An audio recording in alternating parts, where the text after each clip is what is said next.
He's very busy. He's very busy. He's very He's super busy all the time. And So. we're back. We're back on another exciting episode of Starfleet Boy, where we have a casual and informal discussion about Star Trek. Today's focus is Star Trek Discovery, and I'm joined by the admirals. No, what are we? We're like the Wisenagamot from Harry Potter. No, I'm just you're crossing your streams there. You're crossing streams. I might also be jumping the shark. I don't know, but too soon. The Fellowship of the Trick. The fellowship. Yeah. Oh, I like that. Yeah, I like that. That's good. As is per tradition, I would like to introduce you to the audience, which has grown a little bit. I'm very excited. Gary pointed this out, who's not here but may hop on if he starts feeling FOMO enough. But anyways, I have Nick, who is the real Ketwalski. Hello. Hello.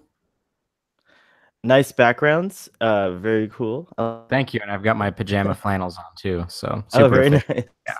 How cold is it in your region? This morning it was about 40 and it's raining, so it's a little nip out, as they say. Oh, nice. So. Nice.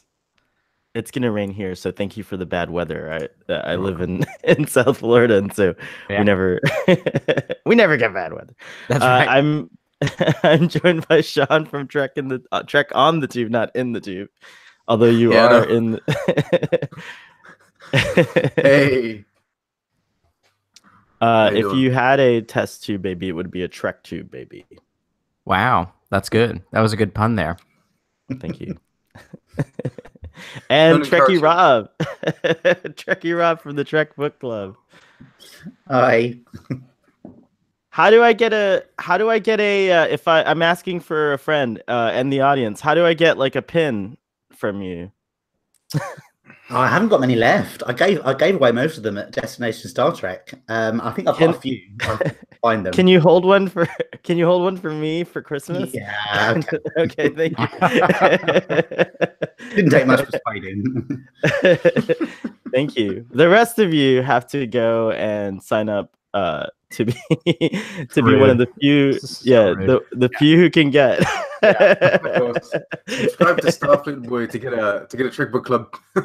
Yeah. God. Yeah. Listen, you've got all the Star Trek swag already on. Some of us need more items. Okay. It's true. I'm wearing this in honor of your recent video. It reminded me of how much I love Star Trek: The Wrath of Khan. And then I've got this also, which is I see that. You're very I wish I had that sweater. That's pretty nice. The question is can it undo like the uniform? Can you undo it, or is that not how that works? I wish you. No, it doesn't do that. You can do this kind of it's that's a different undo. Yeah, that's a different undo. This is a PG podcast thing, so keep it. It's true. And then I could do this if I want to be like, if I'm on a jog or something and I don't want anyone to see who I am. Yeah, because you're gonna wear that when you're on a jog. That's what I wear. I typically wear my Starfleet uniform when I'm on a jog. Just pretend like I'm on an away mission headed to the 7-Eleven. It was given to me by one of our listeners actually. So I'm not sure where she got it from, but it was the first ever gift I ever got from a being a Starfleet boy. So that's amazing. Our audience is absolutely not the same. I get trash comments. Yeah, what the hell? Yeah, what's the, I labor over a video. Everyone just says garbage. If they sent me a sweater, they would send a sweater, but it would be like I'd try to put it on and it would just fall apart. We just send me a bottle of piss, right? Yeah, that's right. Yeah. Oh, but I'm just covered in shit. It's great. Well, Kathleen, if you're listening to this, please send me the information so I can pay it forward, and maybe Santa will send something to Nick. Nice. Very cool. All right, so we're here to discuss an informed Star Trek season 2 trailer number 3. Is that right? It's the third trailer, right? Yeah. I think it's the second trailer, but there had several TV spots, so I don't know. I just got confused. This is the third one. Is it the third official trailer? They had one like teaser trailer, like a first look one that they revealed. Oh yeah, San with Diego the Comic rock Con. music. Yeah, Yeah, so many like months ago now. yeah. Then they had the second trailer. This is the first official trailer. Well, I don't even watch this many trailers for movies, honestly. Oh, this is like the first. Oh, so this is the third release of marketing. Yeah, well, there was the San Diego one, which they teased stuff, and there was the Comic Con one, the New York Comic Con one, where they revealed Spock. That was their big thing, and then this one is like where they revealed more of the story. Yeah. Okay, gotcha. So what did you guys gather? On this one. What did you guys gather the story is? Does someone want to do a trailer recap, or should I do it? Come on, it's your show. You do it. But I like to volunteer it out because it's a cool way. You make up the rules too. I do make up because the trailer jumps around all over the place. So yeah, the rules the rules change every time I come on. You're like, oh, just kidding. We actually have to have someone with the last name that starts with an S do it. Or yeah, that's Gary's fault. He changes the rules on me too. By the way, you guys are also welcome to change the rules at random. It's a democratic change the rule situation. That's good. So are we rating the trailer? Is that what's happening today? I would say we would have to rate this one because it's the rating. That was a joke. Oh god, it's the last trailer. What is it? It's the one before the show starts. We got to say something. You don't know that. Yeah, they'll probably have like 10 more trailers. I'm just saying. They got to amp it up. They got to really amp up the hype. We want those YouTubers talking up a storm. So we can demonetize and then take down all their videos.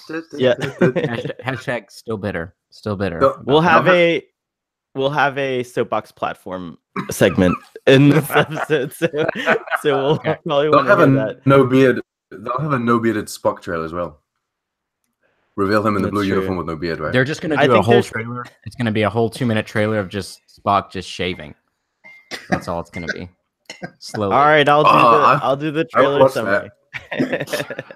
Something called the Red Angel of Death is going to destroy sentient life. It's not of the death. Wait, what's it? The Red Angel of Death. Just the Red Angel, okay? Okay, just take the time one day to go and watch his Inner Light recap because he starts it off by saying 1,000 years ago on planet Catan. Years ago. It's true. The settlers of Catan. I mean, there were settlers and they went to this planet called Catan and they had no idea that their sun was backstory to the episode. That's the episode recap. Yeah. All right. Sorry. Go ahead. The Red Angel of Death. Go ahead. So the Red Angel of Death is threatening doom and destruction. Destruction is threatening to end sentient life in the galaxy. Spock relays this to us in the trailer, and we think, okay, great. So that's the big thing. And there's another part where Pike's like, oh, there's these like 7 dots. Is it 7 dots? Red dots? Yeah, 7 red dots. Red dots that every time they appear, the Red Angel of Death comes out and gives us some kind of a clue as to what's going on. So that's the story. The big story is that everyone's going to die. So Spock has something to do with it. He's batshit crazy, it seems like. He's also in lumberjack mode in all of the clips in the trailer. Captain Pike's gray hair was more noticeable to me now than in previous trailers. And so there's this one clip where he kind of looks up where I'm like, oh, is his hair even more gray? Is this going to lead into perhaps some kind of preemptive aging for poor Pike? That might happen. The Red Angel of Death works in mysterious ways. Yeah, she's got to put him in that. And then there's a whole lot of weird stuff like Tyler on the bridge, and why the hell is he there? And and then there's Empress Giorgio and Section 37, 39. You're not trolling us now. Shut up. No, I know. Shut up. All right. Section 31. Get out of here. The badge changed, there's right. It's a different badge. Yeah, they added a little silver strip to it. Yeah, they added some like where the indent is. They added a little silver strip. So it's to be fair, it's a different section 31 than it was before because it's supposed to be a super secret organization. Everyone knows about it, and that was something that I saw on Twitter, and I was like, yeah. Yeah. Well, Yeah. Enterprise, but not during Discovery, but then it re-becomes super secret. I suppose gotcha, around okay. like around TNG. And that's when they changed their name to Section 37. I get it. Oh my god. I totally get it. And then there's I have to quit. There's weird blobby things consuming people in the trailer as well. I saw some of that action. Yeah. I saw the Discovery looking like it's coming through some kind of spatial anomaly into the atmosphere of a planet. I saw Saru in red and a ghostly figure with like a Dementor. It looked like a Dementor. Yeah, it did. And what else did I see? I saw this trailer, as you can tell, a few times. Yeah, clearly you've watched it several times. You know everything that's going on in there. Oh, and clouds and tractor beams or lasers and fast moving spaceships and people running into each other in spacesuits and Burnham wearing a skirt. I think I saw that.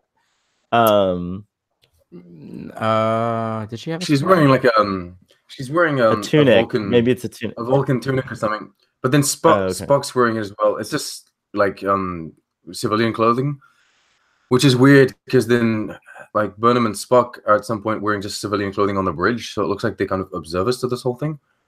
Oh, it was what is? It's a super secret mission they went on to talk to the Red Angel of Death to see if they could make peace with it. Right, maybe, yeah. It's that.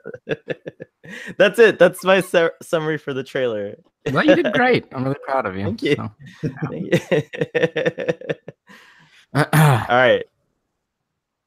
What stood out to you guys in the trailer? Like, what piqued your interest about season 2, if you have any interest in it? I would say the only thing that interested me was the image of the Red Angel of Death kind of standing in a foyer of what looks like a church. It appears to look like a church or some kind of building. And you can see what honestly looks like modern multicams that military forces wear. They even have like the equipment on their vests and stuff like that look like more modern day military equipment, modern day helmets. So it would appear as though they're doing some kind of time travel plot, or it's going to be like they're going to say, "Oh, what's the history of this Red Angel? Oh, she appeared at some point on Earth, hundreds of years ago, and this is a clip of her in this church." I think it was just archive footage. Yeah. So it may be like a helmet cam from one of the soldiers that were in the church or something. But that is interesting to me, and how that's going to kind of what they would be alluding to with that and what they're trying to imply with this Red Angel of Death lady. So that was all that stood out to me. It sounds like that's probably how some of Section 31 comes into play as well, is perhaps that archival footage belongs to their vaults. And then there's an opportunity to like connect Section 31 to the secret intelligence, sorry, not secret, but intelligence organizations of the modern day. Yeah, it's possible. That'd be interesting. Huh. I didn't notice that part, and I watched the trailer like 70 times, so that was cool. Yeah, that was the most interesting part to me. Cool. Oh God. What happened? That was the most interesting part to him. What was your most interesting part? Hater. I know. You're horrible. I love the CG. I think that I think the CG is better. It does look vastly better. The space shots look a lot better, and I like the ship shots, above the planets and all.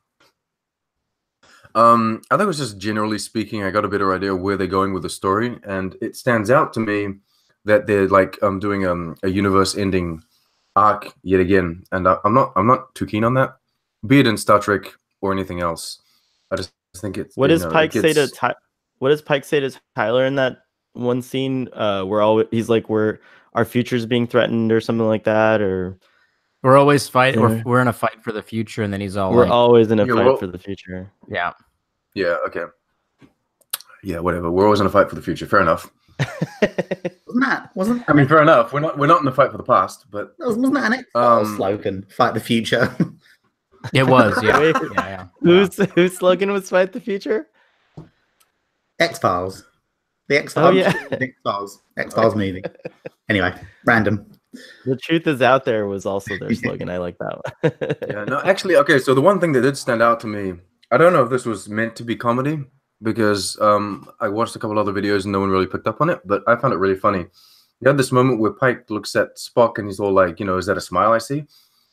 And Spock's like, yes, because he's kind of smiling. But then they cut to this very extended, long moment where they show us Burnham, and she's absolutely not smiling.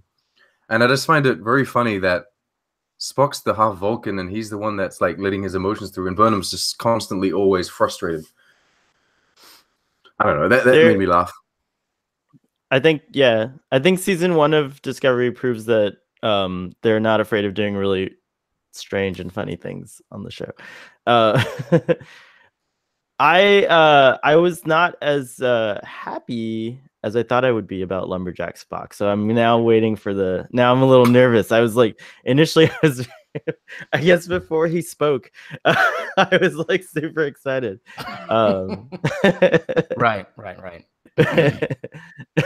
But there are some interesting things. Okay, do you think he's going to have a big presence in the season? Because originally I thought he would be there for the 3 last episodes and that's it. I tried to do one of those. Oh, go ahead. No, I was gonna say I originally thought he was only gonna be like in a few episodes, and the whole season arc was gonna be about going to try to find him. But based off this last trailer, it seems like they find him like immediately, and he's gonna be hanging out the whole time. But before we get into that, we should hear what Trekkie Rob says. What his most interesting piece was about the trailer. I agree. I liked all the special effects. I like the opening shot. I think you mentioned about the Discovery coming out of the cloud. That was really, really impressive. And I know it wasn't in the trailer, but the new posters. Thanks for mentioning the posters. They're phenomenal. Yeah. I like the fact that we see L'Rell and Tyler, I think, fighting other Klingons. Yeah. So yeah. What's going on there? And we see obviously Tyler on Discovery. I like all the little things, like the things you see in the background that's like for a split second, and if you blink you'd miss it. So I think we see some weird creature or thing being pulled out of Tilly, whatever the hell that is. We see what else? I think at the end of the trailer we saw Saru and what looked like his sister behind him. Yeah, it was his sister. Yeah, it was his sister. Literally a split second, so you could quite easily miss it. So I wonder if that's linking into the short treks, the Brighton Star episode, which would be cool. It was definitely intense, and there was a million things going on. Did you guys watch that awesome little like a intercut with like the actors talking about the trailer with like more additional scenes? They stuck a few like extra things in there. Did everyone see that? I didn't see that. I didn't see that. Okay. Nope. Well, we won't include it in the summit. So I want to say really quick though, about the fact that you said that you didn't like him after he started talking, Spock. Because the reason I bring that up is I don't know. Leonard Nimoy would come out. Well, right, exactly, because he doesn't sound like Leonard Nimoy. Right. I don't know if you guys watched the Solo Star Wars movie. But in that movie, you had the guy playing Han Solo, and then you had Donald Glover playing Lando. And in that movie, you have 2 different takes on redoing a character that was already done. And the guy doing Han Solo played a good Han Solo, but a very poor Harrison Ford impression, while Donald Glover did a really great Billy D. Williams impression and didn't really add too much to Lando's character. So there's 2 different ways to kind of do that, and we saw both on display in that film, which I thought was kind of interesting that they went that way. I don't know if that was intentional or not, but that's why I say Spock, he doesn't sound like Leonard Nimoy. But the question is can he project to the audience as we're watching it that he feels like Spock and he's acting in a way that is Spock-like. And I know it's a little jarring from what we see in the trailer that he's like grabbing some nurse lady and is like, you know, and is pulling her down like he's trying to break out of like some hospital or something. And that seems like a little like violent and a little out of character. But at the same time, though, we're also talking about an individual who boosted Pike out of, you know, that one star base and zipped on over to the planet so that he could go live out his life with the people with the giant heads. So, you know, he's you know, he's a little violent, so I don't know. We'll see what happens. But I just, his impression is going to be interesting to see because obviously he's not going to try to do the Leonard voice, which is apparent from the trailer. But it's interesting to see how he does the character. It could come off still good, but we need to see it in context, I think. I totally agree with that. I think Ethan Peck seems like an interesting actor, so I'm curious to see what he brings to it. That's the thing. I think no one knows who he is, right? Like none of us in the in our community at least know who Ethan Peck is. Like none of us have seen anything that he's done before. Yeah, he's a newcomer to me, but I think he has a history on IMDb. We can look that up. Yeah, I mean, Sonequa Martin Green was an actor that I've seen already. Like I'd watched her performances in The Walking Dead, so I kind of knew that she could do these emotional, you know, scenes. Of course, they hired her and asked her to not do emotion, but I mean, I kind of knew where she was coming from. And then Doug Jones, we all knew. A lot of us already knew about, you know, what's his name, Anthony Rapp, etc. Jason Isaacs, Christopher Pike. I haven't personally seen Hell on Wheels, but I know it's a big show. Yeah, it's good. He's good. He's a good actor. Okay, so I mean, we kind of know where these people are coming from. Whereas Ethan Peck is the kind of like, maybe it's a good thing because he is reprising a character that, I mean, Leonard Nimoy is so unique, both in his voice, like just his physical appearance. Everything is so unique. You can't really replace him. Yeah. So maybe it is a good thing to take someone that no one really knows. We have no expectations. Well, I think he's Gregory Peck's grandson. Yeah, right? That's what I learned. And so I know that's kind of interesting because Gregory Peck was a great actor. So maybe, you know, well, it's not enough though. Every actor starts out somewhere. But apparently he's been in a shit ton of stuff. He's got 41 credits as an actor. Okay, that's good. Halo 5. Are they real credits or are they like victim in NCIS? No, he gets it. He like imagine he's young, so he's got like a young person's resume. Such a hater. You are such a hater. I'm not a hater. Listen, victim in NCIS, it requires a lot of acting skill to die. Okay. You want to know what? Listen, go watch NCIS, right? The Dark Knight Rises and go watch Marion Cotillard's death scene and tell me it doesn't require acting to die. Okay. All right. Thank you. My father's dream is realized. There, I just gave it to you. Boom. That was awesome. Thank you. I'll accept this is the real reason people tune in to Starfleet Boy. Yeah, so watch me do renditions of The Dark Knight Rises. Sorry, we're going off topic. That was really awesome. Sean is give him an award, right? That's right. Give me the awards. I need my Starfleeties. I only have water today, but this feels like we could do a Drunk Space Nine, a rogue Drunk Space Nine, which is what's happening now. Yeah. So other than that, yeah, the trailer, I'm excited for season 2, but this trailer, I agree with Sean. We've talked about it already, like briefly in Twitter, which is like, how many times are we going to redo this? The universe is going to end bit. I'm over it. You can do a season spanning story arc without it being about the universe and everybody in it going to die. You can do it. Right. It doesn't have to be that way. The stakes don't have to be the highest. And oh my gosh, if we don't do this, it's going to be game over. There's other stories to tell. It's just exhausting. It's exhausting, I think. Especially I just don't want to feel like the universe is going to end either. Especially Star Trek. I said that one season with the season 3 with the Xindi War, and so there was this huge menace. There was this huge threat.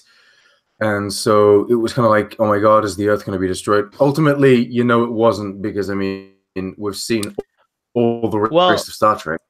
But they were trying to tie it in with the time travel and stuff. So they were trying to give you some sort of suspense. And and I suppose they kind of did an equivalent to that with the season 1 Klingon War arc that they had in Discovery. And I mean, it's okay, but then it is called Discovery, and they did promote exploration and discovery. And I know that they're trying to give us a Pike that seems a much more like a much more until they drop this trailer where they said that there's this Red Angel of Doom that absolutely wants to, kill everyone, which is kind of weird. It'd be interesting if like the universe actually could end for them. Like that might be something that's worth it. Like that would be worth it. But we already had that though, because we had the war, but we also had where if they didn't stop Emperor Georgiou's ship from exploding or something because of the ball of mycelial network, that would have destroyed not only our universe, but all of the other universes as well. So that was even bigger. That was even bigger, right? I forgot about that. You're right. So Stamets and Kolber saved every single universe ever at the same time because your beloved Dr. Kolber gave his life to protect you. I know. He's not even in the trailer, right? Yes, he's not in the trailer. I noticed that. But what I meant was like, what if? Well, he is. He might be the ball coming out to me, actually. What if it's the way Star Trek Discovery actually starts to line up with whatever one expects to happen? Is that maybe this universe that they're in, it like disappears or it like evolves or something? You're like, no, I thought we were over this. Last year, I just wanted to make sense. Every episode review last year, Starfleet Boy says this is an alternate universe, and you'll see it'll happen and whatever. And I thought we were over this because the season has ended. It's clearly in the prime timeline, and now you're back at it just because there's nothing clear about Discovery, Sean. There's nothing clear about Discovery. Oh Discovery is charting new waters, new territory. They've decided to do things. It's not you can't deny that the show isn't self-aware.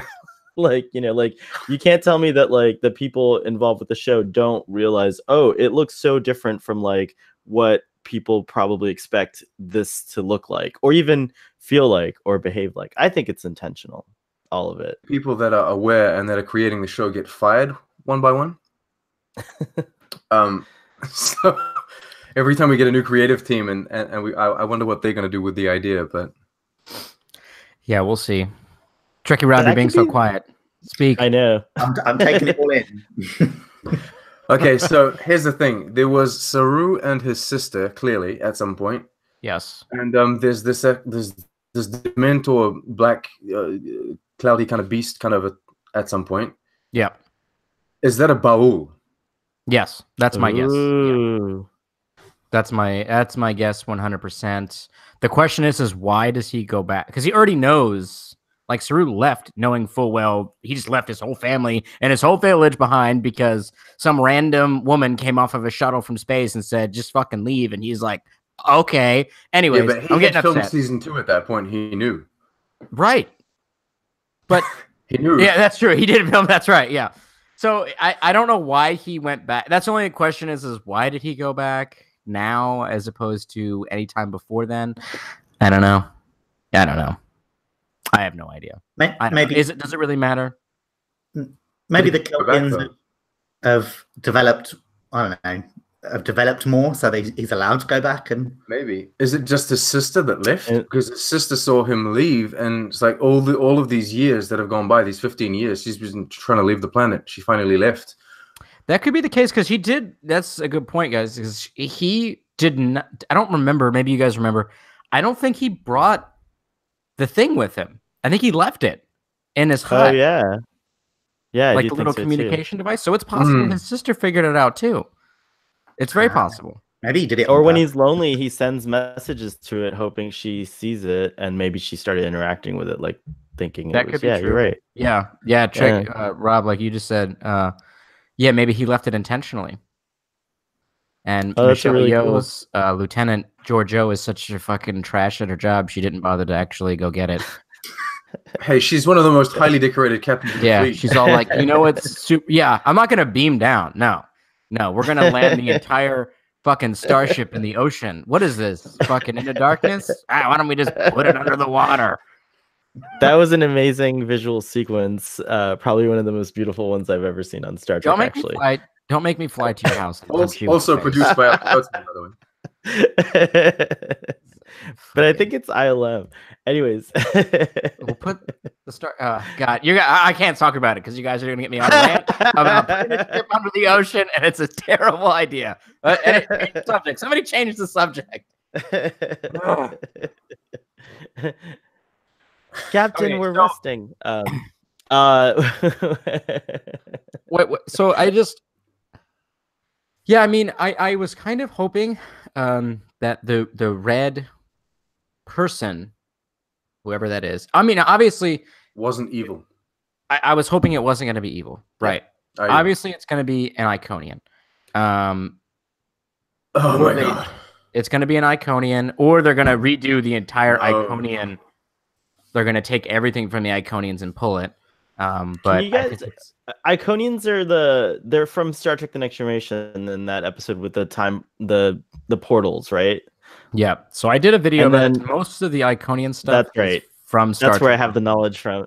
Yeah, most of it. Like, where did I get that? Yeah. So they were with the Preserver race. You remember that weird episode that they had? I think it was in the last season of TNG where the Cardassians, Romulans, and humans, and I think Klingons all showed up, and they were like, "Oh, we seeded the entire universe." They were with that group. The Iconians were with them doing that. So, that was never established in the series. That's just expanded on in Star Trek Online, isn't it? It is. It is expanded in Star Trek Online, but the only reason in the books too, the Preservers show up in Star Trek Vendetta. Okay, it's just that as it stands in like Star Trek canon in the TV series, these two races were very old. Like we know that they're very ancient races, and they were probably around the same time. There was no connection in the show as of yet, but CBS licenses the stories and all the characters too cryptic to make the Star Trek Online video game. So it makes sense if they would want to do a tie-in, which they've already done, obviously, with Age of Discovery with Star Trek Online, if they want to do another tie-in with the Iconians, because that's all, like, they own the Star Trek Online. So they can easily tie that back in. I'm so jealous of you PC users because I can't play Star Trek Online. You can play it on PlayStation and Xbox. I have to get a PlayStation now. That's true. Well, maybe if you stop buying all the Star Trek paraphernalia. Okay. No, I'm just kidding. It is more situation with CBS. Like they do whatever they want with the show, and then Star Trek Online tries to tie into it, rather than the other way around. Correct. Yeah, I see it. Thank you. I see the Enterprise. Thank you. Yeah, I don't know. I mean, either it's going to be Iconians or they're going to just rip the storyline from the Iconians. They could just name it something else. I don't know. Maybe. I think the Iconians would be a bit like, I don't know. We have had a few episodes dealing with the technology from the Iconians. Yeah.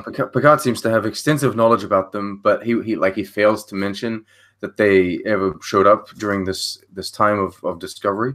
Well, the other... but then it could be just a cover-up of Section 31. Yeah, the other thing I want to throw in there, which they did have the planet of Iconia on the maps in season 1 of Discovery. It was on several different, like when they were doing several different displays of the galaxy, it was in several different sequences where the planet was clearly labeled Iconia for a reason. Those were just Easter eggs, though. I don't think they were seeding too much from the get-go. They were probably just trying to put names that people enjoyed. Or they took a look at a Star Trek map that you have online. Like, okay, we're just going to reproduce this in the CG version. I think it'd be cool if the Iconians actually came to play because it would actually like. What's that? It's too big though. That's the thing. All of these ideas are wonderful post TNG. Because the Iconians, it's like massive stuff. The tech that they have is just unbelievable, and they're a very ancient old race that everyone should be aware of and should be like talking about. And if you have them come into play in in Discovery, then you have to cover it up with Section 31. But then it becomes cheap because every story that you do you're always going to cover it up with Section 31, or it was like in an alternate timeline or something. Section 31's like a perfect band-aid for the question of why. I know, but it's lazy writing. It's like killing off all your characters and then time traveling them back into life. Like it's cheap, right? It's kind of the only thing you can do. So then you go forward. A show. I know. This has been my argument. The Iconian is an amazing idea, we have Discovery. Have it for Picard. Keep it for Picard if you want to do the Iconian storyline. Well, here's the thing. The guy that knows about them. He's the guy that's been like researching them, and then have them like appear or come back or do something in the Picard show. Here's the thing. Is I do believe they created. The writers have definitely set up something that is going to be connecting much further down in the Star Trek timeline and possibly even resetting some things. And the reason I say that is they intentionally wrote the episode, the short trek Calypso, for a reason. They wrote the episode for a reason. The ship has been dormant and with no crew for, 1,000 years or something like that? Yeah. And it was set up that way. I think that they're setting that up, especially since they're already including Saru's sister in this season, which means they are going to try to tie everything back into the short treks, into the regular seasons. They're setting something up. I don't know if it's going to be good. I don't know what the hell it's going to be, but they set it up to be something is going on to where the Discovery is going to be left alone and the crew's going to have to leave, and there was a reason that it had to stay there. And I don't know what that reason is yet, but I feel like it's going to connect back into possibly even the Picard show to where, because it's 1,000 years, I don't know how further out. That's too far for Picard, I assume. That's way past his timeline, correct? Right. Am I wrong in that? Oh, yeah. Yeah, that's way past. Yeah, absolutely. So we're talking maybe 200, 300 years later. Yeah. So I don't know I don't know how they're going to connect it, but they're going to be doing something to where the Discovery has to be left alone. And maybe that will do some universe resetting or something weird. I don't know. I don't know what they're doing with it. Though. I have to say that I am intrigued immensely by season 2, and I do think that I do think that the show has a chance to do something to redeem kind of its first season, which I didn't like that much. I do think it could save itself. It might become the most awesome Star Trek show ever. Yeah. Well, so I don't know. I don't want to turn this conversation into something about the Calypso short trek, but it was really weird. The guy whose name I forgot. Crash. Or something. Crash Bandicoot. No, Craft. It was Craft. He was sitting in an escape pod of an enemy ship that was playing a Betty Boop cartoon, which is super, super strange. What is that? That I feel like is a huge setup for something. And I feel like that is going to somehow connect into the fact that the Discovery was left alone for 1,000 years plus. Oh God, you think there's this alien race that's side note, they're obsessed with old stuff, and they've taken over the Federation of Starfleet. They've attacked humans and they're stealing their shit. I think hear him being that specific, but or in that seems. I mean, I think they just had the opportunity to use Betty Boop because that's free, right? It is, but it was I think so. I think it was a very specific choice. And it was a very specific, I think they chose it specifically. I think they had specific dialogue about the fact that particular thing was going on, the fact that he stole an enemy ship and it was an escape craft and it was playing in an old school American television cartoon. And I feel like something is going on. And they set up quite a bit, even though I didn't really like Calypso, they set up several things going on in that show, which the only reason I bring it up is because of the fact that the Red Woman, the Red Angel of Death, is clearly a time traveling being, because we see her in a modern day church with modern day military members. So they're doing something. It's not confirmed it's the same Red Angel. That's the thing. It's going to be the same. It could be a crystalline entity kind of thing where there's just this one thing that goes from one place to the universe and just never dies and attacks people. But then, oh, you're saying like it could just be very ancient. Like that's yeah, fine it could too. be very but regardless, ancient. But then it could be but time that still traveling. fits. It could be completely different. Yeah, I don't know. But then, okay, here's the thing though. Yeah, Star Trek is set up in a way that we have the Q and the Q continuum, and I'm not convinced the Q continuum can affect the future because they never really have. I'm pretty convinced the Q continuum can only affect the past in major ways, but I'm also pretty convinced they're pretty passive when it comes to what's going on in the universe. They're all, they just live there and they don't really care what happens to it. But if the Borg were to somehow develop a technology that would permit them to literally take over the entire galaxy within a couple of months, I'm pretty sure the Q would then intervene, because that is majorly disrupting. It would mean that the Q have nothing left to do in the universe. It would just be the Borg everywhere. I think the Q don't give a shit about the universe. They're in their continuum. I disagree because if it was just the Borg everywhere. The only reason the only point I would make to say, Sean, is just the fact that I don't know, can the Q go from to different dimensions? I don't know, but then if this whole universe were to be destroyed now, because we're talking about like a life ending and all of life ending situation, does the Q just carry on and not give a shit? Yeah, they carry on in their continuum. They're in a separate continuum from where we exist. I doubt it. If there's something, no, they are. That's what they are. They're in another continuum. They're not in something so big. That's our universe. I don't know. I mean, never had to ask the question until now that the universe is going to end.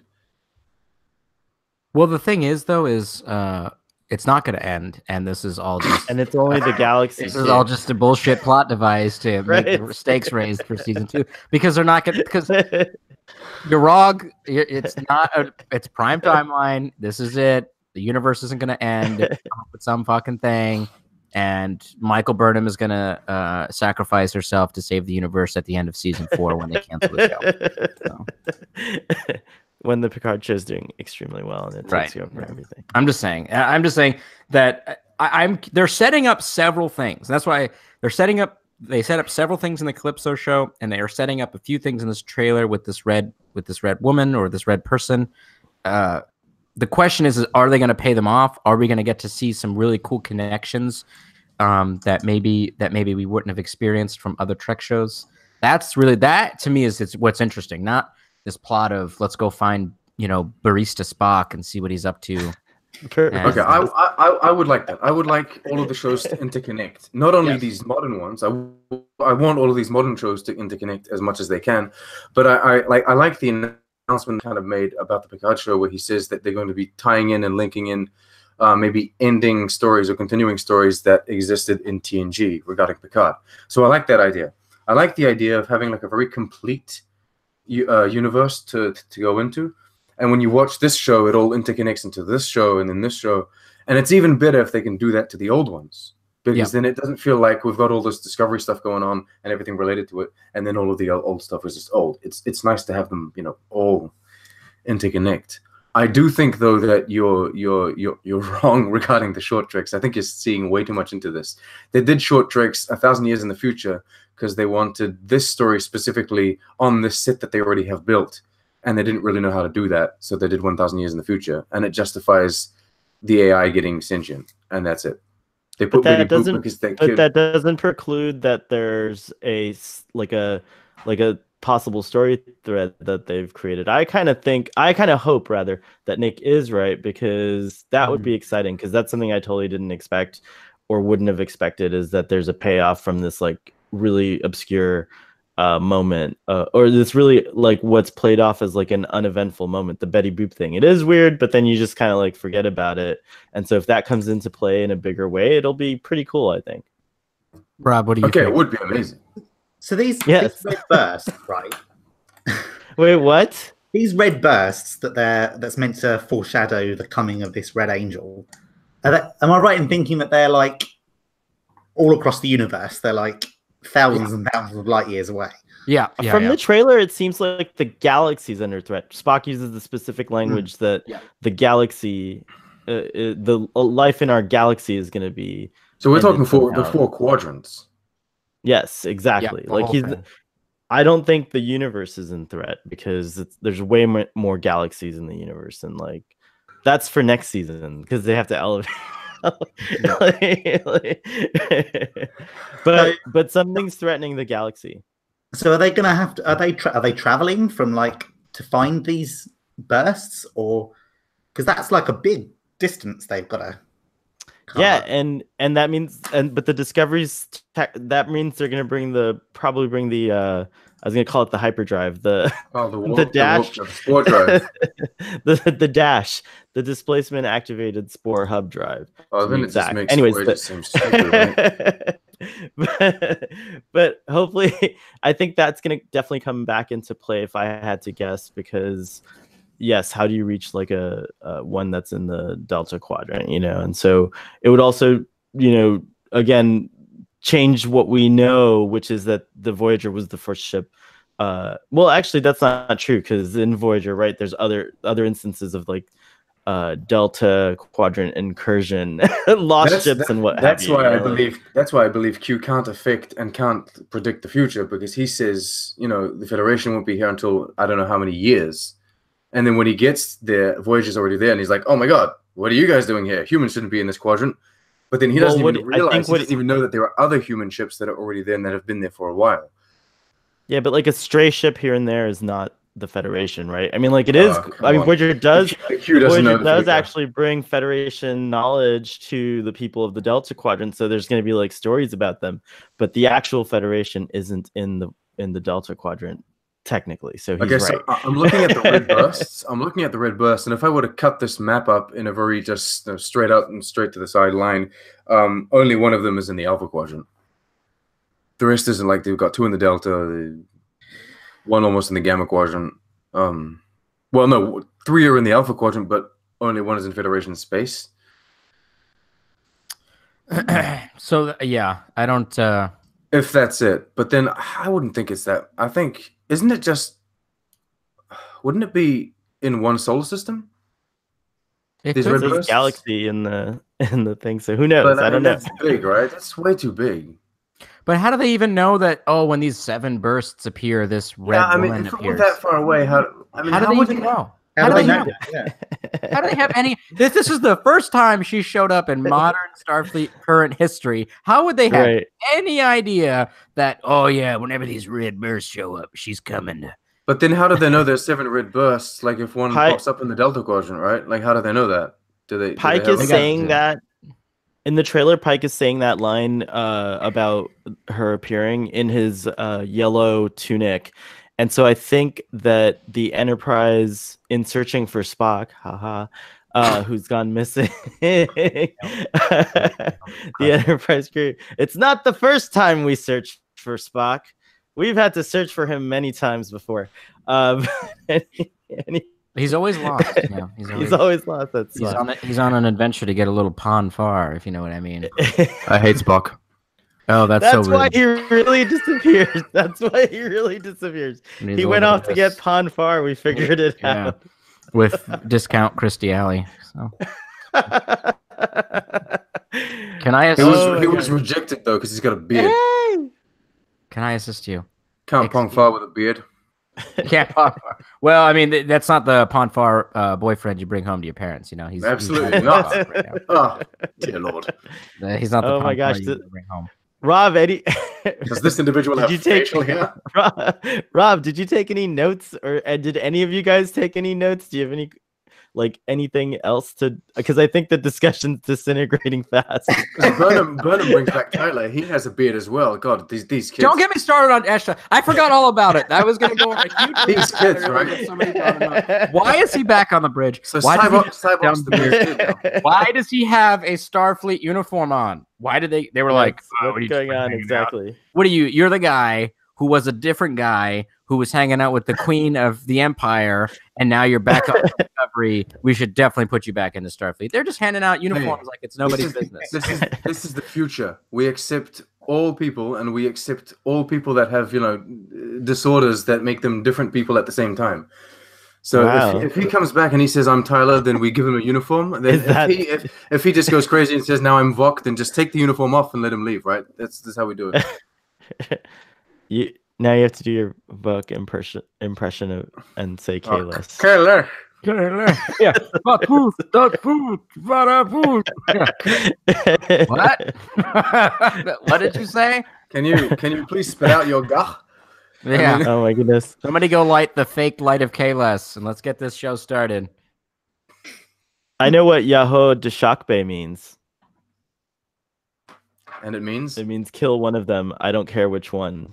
Oh God. According to the subtitles on Star Trek. This is the only thing you know in Klingon. My God. No, I also know Maltz Jonju, which means Maltz beam me up. Well, that's pretty specific. And Kapla, which means success, which is what this discussion has been so far. And to wrap it up, because we are on a time limit for Sean on Trek 102. You did ask if we had notes. Yes. I don't. Oh, okay. But Tricky Rob probably did. I saw him. Oh, Nick has gone volumeless, and he's tinkering with his mic. That's cool. Who cares? Let Rob speak. I know. Let Rob go, Rob. Well, I think we covered everything I was going to say. I mean, we didn't, because there was, I think, I can't remember the actor's name who plays Culber. It's gone. Wilson Cruz. Wilson Cruz. Wilson Cruz said that he didn't allude to possibly coming, or this isn't the end. So will he come back in some form? I think so. They keep saying that they keep saying that their relationship has evolved or something. So I mean, is he going to be there more spiritually than actual physically? Yeah, maybe. But it seems like there's a pretty interesting love story. Dr. Culber will end up being the only thing that can actually fight the Red Angel of Death because they exist. Oh my God, network. You're right. Yeah, 100%. Gay love will save the world again. Yeah, gay love will save the world again. He's going to appear like the Dark Phoenix from X-Men, you know, and he's just going to be like, and it's going to be like fire and flames, and Anthony Rapp's going to be like, come on, no, Wilson. He's a doctor. It'll be all like nice. He'll be all healing people. He's got this white halo. No, incorrect. He's gonna come through the door and like the Red Woman's gonna be like trying to kill, you know, Anthony Rapp, and he's gonna come through the door. He's gonna be like, "Get away from him, you bitch!" And then like he's gonna like launch at her. It's gonna be like, you know, like the misting lights are gonna fly around the room, and it's gonna be all like, "Oh my gosh!" And then it's just gonna expand outward and explode, and then they're gonna cut to 6 months later. That's amazing. You need to release that video now on your yeah. That's it. Channel. I nailed it. Fucking so will the Red Angel have the Deanna Troi voice of Doom? No, the Red Angel is actually going to be played by Marina Sirtis. So that's what she was on set. Yeah, that's right. She's going to be all like, "Where are you?" Oh my goodness, floating away. Spock. Yeah. Where are you, Spock? Yeah. You guys what are do you really sense, Deanna? Thank you. I don't sense anything. I can't sense anything now, Captain. You suck. All right, so I'm gonna close out by starting with the shout outs. I think I'm gonna give a rating. You guys don't have to for this trailer. Rating for the trailer. Oh my God, you're the worst. On a scale of 1 to 10 in how it gets me excited for season 2, I would give it a 7. I think it does a solid job. There are a lot of curiosities that are presented in it, and it makes me definitely want to start watching the season. In fact, I think it was Nick who said, "Why can't you just release the whole thing so we can binge watch just like other shows?" And I kind of wish, yeah, why not? Because right now I'm going to go watch Fuller House season 4, which is released in its entirety on Netflix, and I'm so excited about that. God, my wife is going to be so happy about that. Wow. Yeah. Anyway, you're like one of the 5 people that watch that show. So anyways, and kudos to the marketing team, because that poster that Rob mentioned earlier in this discussion looks amazing. But there's a Sabrina special Christmas episode, because I know that you guys have seen it. So if you guys want to watch the special Christmas episode, you can. Sorry, I am going to. Okay. All right, so that ends my thoughts. Take it away, Rob. What, you want me to rate it? yeah, do your closing thoughts on the Star Trek Discovery trailer. Yeah, it's got me excited for it. Yeah, I'd agree with you. I'd give it a solid 7. It's gonna be great. I'm looking forward to it. The optimistic. Yeah. And which leads us to you now, Sean. I give it a 1 USS Enterprise out of USS Discovery. I don't know. It feels like the Cage TV series rather than a Discovery TV series at this point, but I'm fine with that because I enjoy the Cage and okay. I want to see more Pike. I'm happy to yeah. I just want to see where they're going with the Pike thing. I'm not enthusiastic about the Spock thing because I'm not a fan of Spock. But we know that's well established on our discussions. I'm intrigued. I'm intrigued to see how they eventually kill Michael Burnham off at the end of the series. Because you know that's going to happen, right? No, Michael Burnham is the Red Woman. So. Oh my God! Boom! Headshot. You're blowing our minds today. Come on. Yeah, I know. Sorry, and she fights Dr. Culber. I know. Wild. Okay, I am excited for season 2. I do think it does look better than what season 1 delivered. We didn't talk about the fact that they've extended it to 14 episodes rather than 13, which I am not necessarily happy about because I don't like tagging on episodes like they did in last season. Though I suspect this is different. Last season they just tagged on 2 more for whatever reason. This time I feel like they wrote a story arc and it fit better in 14. Yeah. So that's fine. And yeah, just as long as they don't give us a mid-season break. You think they're not going to do a mid-season break? They're going to do 2 now. They're going to do 2 now. It's true. You're right. It's true. But then I'll have to wait so long to see if the universe ends or not. That's true. Hold your breath. Or just watch the... I wonder what the sequel series to Discovery is going to be. Watch the original series. Yeah, that's right. It already came out. Sorry. And that seamless transition goes to you, Nick. You can finish the program off with your thoughts and rating if you choose. Hey guys, we're just gonna talk a little bit about Discovery. No, I'm kidding. On a scale of 11 to 73, with a 21 being excellent, 47 being terrible, I give the trailer 5 Spock beards. And I don't know. Yeah, I don't know. I mean, I was really excited right up until they were all like, she's going to end the universe. And then I just rolled my eyes so hard that I think the back of my head shot off. So you still give it 5 Spock beards, which is quite a lot of Spock beards. That's out of 500 Spock beards. So what do you think about that? So, yeah, I mean, there's just too, I don't know. It's just so... the season is already kind of I was excited, but now it's just kind of going to be kind of boring and predictable and kind of lame.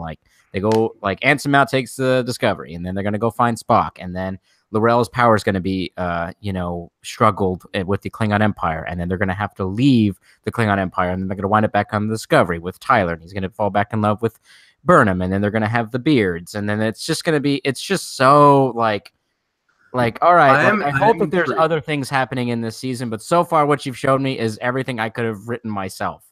I am intrigued about the Klingon Empire arc. I mean, I'm betting L'Rell doesn't stay in power, but I am intrigued. Just a glutton for punishment. And there is this whole Section 31 plotline which we know nothing about. They've been very secretive about this no longer secret,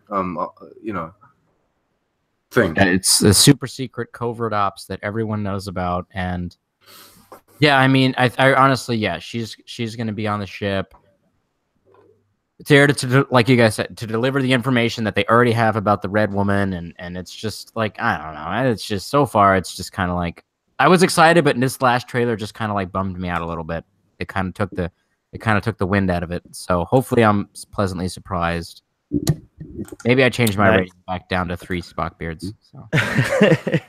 Well, before that rating goes down any further, 2 Spock beards. We'll end on a high note, and I just want to say that you guys are the wind beneath my wings. Oh wow! And and I appreciate you coming on, and it's a rare delight to have everyone minus Gary, but he's here in spirit. From the Starfleet Boy Discovery Irregulars discussions. Whoa. There he is, chopping vegetables. Thank you. There you go. Let me just be again. That's what he always does. God. I don't know why he did that one time at John's thing, and now I don't know why I'm playing that joke. He's always chopping vegetables, always making soups or whatever he's doing. So thank you for joining us. Audience, please give us your thoughts in the comment section below on YouTube. If you're listening to the podcast version of this discussion, please send an email to starfleetboy@gmail.com. And please visit every fine human here's personal endeavors. Ketwalski, the @real Ketwalski on Twitter, and That's also the real Ketwalski on YouTube. And do you have any other things to promote? This is going to be like launched right away, so it'll be pretty timely. No, I have nothing else to promote. So all right, that's all I got. Thank you. Excellent. You can check out Sean at Trek on the Tube, and the same on Twitter. And Sean, do you have any timely things to promote? The Expanse season 4 will be released. Thank you. Yes. On Amazon. I think everyone should be watching The Expanse. There you go. You mean Star Trek: The Expanse? Got it. Yes. Boom. Headshot. Very good. Very nice. Very proper. And now Trekkie Rob, who runs the Trek Book Club, who's a very exciting person who goes on cool Trek adventures. Please let us know what you're promoting. I think you've done it for me, Trek Book Club. I've got a new website. I can promote Ooh, okay. Oh. What's the URL? It's just trekbookclub.com. That's perfect. Nice and simple. Perfect. Excellent. Audience who is crossover from Drunk Space Nine, that's what I'm going to promote, is Rogue Drunk Space Nine is coming soon. I'll give you more information on how you can listen to Rogue Drunk Space Nine. And also, gentlemen, all of you are invited to be on Rogue Drunk Space Nine. So we could talk about that at another time, but it's a cool show to have a little drink with. And then you could be the designated runabout driver, Sean, since you have no alcohol. I can buy alcohol for the purpose of this. All right, sounds good. Well, live long and prosper. Thank you, guys. This was very cool. It actually made me think about stuff that I hadn't thought about, and that's always delightful. So see you later. Bye.